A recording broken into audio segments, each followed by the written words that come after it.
Boss, may pampiyansa ka ba sa lahat ng kaso mo? Peanut! Peanut!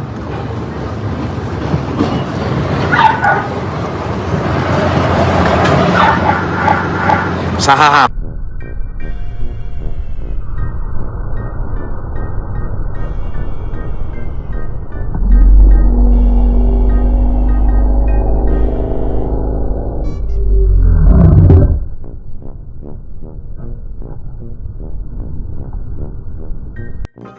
I will bring education to the new level where no one has to live to make end meet to survive. I am not looking for personal gain.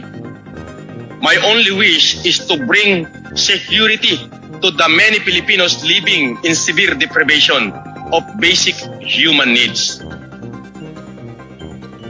Everyone needs the changing life that we deserve. We cannot keep our country the way it is today.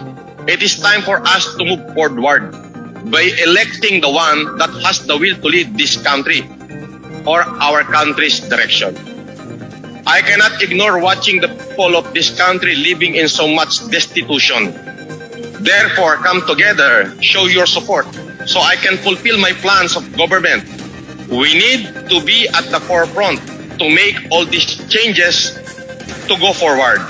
I am reaching out to the people, asking their support. Si Mami Edith, yun nasa London, at saka si Daddy Apple. Ma, Dad, maraming salamat po. Buwan-buwan umuwi kayo sa Pilipinas, you spend a lot of money for ticket just to visit me in jail. At hindi ko po sasayangin ito. Si Mami Selly,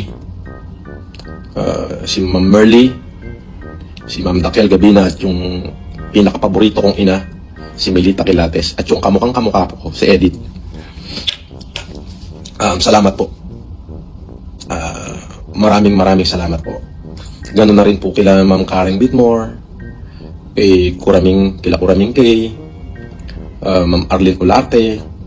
Wala po akong listahan eh. Ito lang mga natatandaan ko pong pangalan, yung nasa isip ko. Interview, mami ko daw. Hindi ko kilala yung in-interview doon. Balita ko, sigurado ako 1,000,000% gawa-gawa nila yan. Aba, bakit? Ano yung boss yung ano? It's not time. Kako banta, basahin mo muna yan. Mamaya ka na magkakanta eh. John Vincent. Laurel Adventures. Mike Mont. Now, hindi ko siya dinideny. Nagkaroon lang ako ng pagkakataon na hindi ako sigurado doon kung siya ba yung kapatid kong matagal kong hindi nakikita. Now, dahil sa pangyayaring yan, inadmit niya, yun din na magulang ko, admit na siya yung magulang ko. But I don't know the whole story kung paano kami inire. Paano kami ginawa. Paano kami nilabas. Kaya sa mga nagsasabi, kung alam nyo ang kwento ng buhay namin, tatanungin ko kayo, nandoon ho ba kayo nung ipinanganak si FLM o si Norman Mangusin o ako? Nasa tabi ho ba kayo ng nanay ko kung saan kami inire? Ito yung malaking tanong ko sa hamon ko sa inyo. Nandoon ho ba kayo nung panahon na kami ay nasa gitna ng mga pagsubok? Wala. Kaya kung wala ho kayong alam at wala ho kayo doon, please shut up na lang po nang matahimik na ang buhay ninyo. Mas Joe, pinakamahal to. Ano ngayon? Kaya nagugulat sila lahat, Joe. Bakit ba? Ano ba problema? Sino kayang taga-bayad dito? Iniisip mo. Si Bayo. Are you related to the Marcos? It is a privilege communication. Yun lang po masasabi. Why are you using the Marcos family? I am a Marcos. My name is Marcos. I am a Marcos. Then if you have a problem for me being Marcos, then go to my mother. My mother is still alive. She is the one who gave me the name. Where's your mother? In Cagayan. Yes, you can go there. No question about being me being Marcos. I'm a Marcos. Be careful not to be either dyan. Your mother is died already. No. Remedios Antonio, the name of your mother, right? Yes, that is. Let me remind you of the of your rights. You have been apprised by the agents during the course of the arrest, and you are assisted by your counsel. Yes, sir. So, see you in the court. See you in the Marcos. I will. Yes.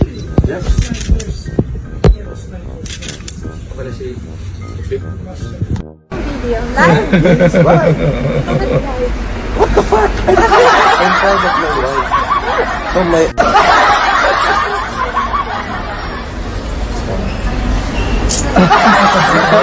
Beauty and the Beast.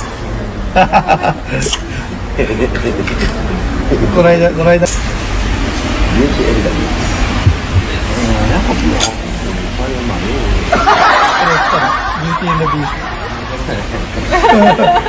Beauty and the Beast.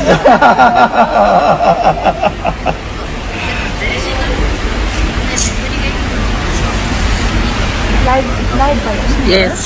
Naka-live na kayo ate. May mga nagko-comment na? Wala pa po. Edmond Turo Dinobil is watching. Ako ay ex-convict, convicted criminal at scammer.